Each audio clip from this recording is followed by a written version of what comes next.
tugas kesehatan masyarakat veteriner dengan topik kesiagaan darurat pemberantasan wabah zoonosis dan partisipasi masyarakat.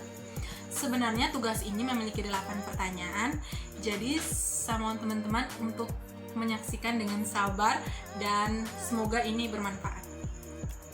Untuk nomor 1, apa itu kesiagaan darurat, penanggulangan zoonosis, dan siapa penyusun pedoman kesiagaan darurat?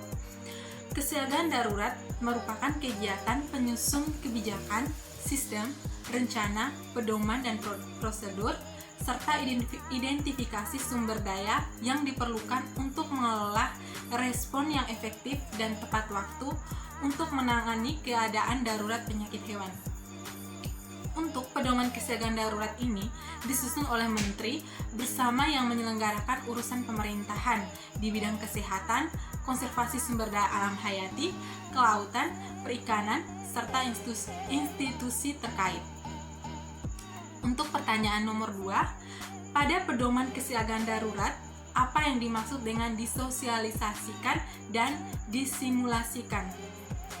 Untuk kata disosialisasikan adalah penyampaian atau memberitahukan bagaimana tindakan respon cepat ketika terjadinya wabah. Sedangkan untuk kata disimulasikan adalah menguji cobakan tindakan respon cepat terjadi wabah yang harus dilakukan oleh setiap pemangku kepentingan sesuai dengan peran kewenangannya. Untuk pertanyaan nomor 3, mengapa pedoman kesiagaan darurat perlu dievaluasi?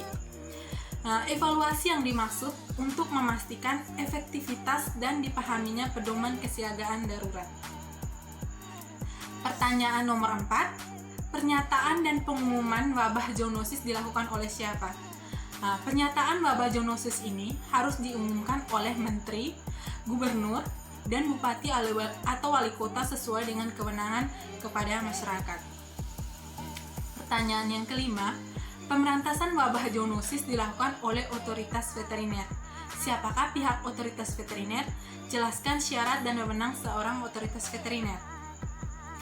Pemberantasan wabah zoonosis ini dilakukan oleh otoritas veteriner di kementerian, provinsi, dan kabupaten atau kota sesuai dengan kewenangannya. Syarat dan wewenang seorang otoritas veteriner yang pertama, telah ditetapkan oleh menteri sebagai dokter hewan yang berwenang.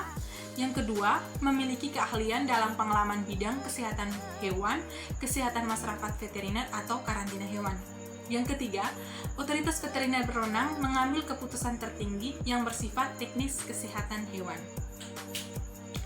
Untuk pertanyaan nomor 6, bagaimana penanggulangan zoonosis yang bersumber dari satwa akuatik, satwa liar, dan hewan yang keperluan khusus? Yang pertama, penanggulangan zoonosis yang bersumber dari satwa akuatik. Pemberantasan yang dilakukan berkoordinasi dengan kementerian penyelenggaraan urusan pemerintahan di bidang kelautan dan perikanan. Sedangkan untuk penanggulangan zoonosis yang bersumber dari satwa liar, itu pemberantasannya dilakukan berkoordinasi dengan kementerian yang menyelenggarakan urusan pemerintahan di bidang konservasi sumber daya alam hayati. Untuk penanggulangan zoonosis yang bersumber dari hewan keperluan khusus, pemberantasan itu dilakukan berkoordinasi dengan Panglima Tentara Nasional Indonesia, Kepala Kepolisian Negara Republik Indonesia, atau menteri yang menyelenggarakan urusan pemerintah di bidang kepabeanan.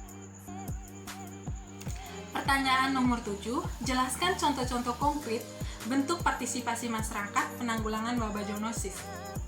Dalam Peraturan Pemerintah Republik Indonesia Nomor 95 Tahun 2012 tentang Kesehatan Masyarakat Veteriner dan Kesejahteraan Hewan, dalam pasal 80, isinya setiap orang memiliki atau memelihara hewan wajib menjaga dan mengamati kesehatan hewan dan kebersihan serta kesehatan lingkungannya. Dalam pasal 81 isinya, setiap orang yang mengetahui terjadinya kasus zoonosis pada hewan dan atau manusia wajib melaporkan kepada perangkat kelurahan atau desa atau nama lain kecamatan, otoritas veteriner dan atau otoritas kesehatan setempat. Untuk pertanyaan terakhir, bagaimana pemerintah mengikutsertakan masyarakat dalam menanggulangi wabah zoonosis ini? Keikutsertaan masyarakat sebagaimana dimaksud pada ayat 2 dilakukan dalam bentuk pemantauan dan tindakan cepat kejadian zoonosis. untuk melakukan pemantauan dan tindakan cepat kejadian zoonosis sebagaimana dimaksud pada ayat tersebut, pemerintah provinsi dan pemerintah kabupaten atau kota membentuk kader pemantauan dan tindakan cepat kejadian zoonosis. Sekian video dari saya mengenai tugas Kesmafet dan mengenai jawaban-jawaban itu. Mungkin ada jawaban yang salah atau jawaban yang kurang memuaskan bagi pendengar. Harap komen di bawah dan jangan lupa like ya. Terima kasih.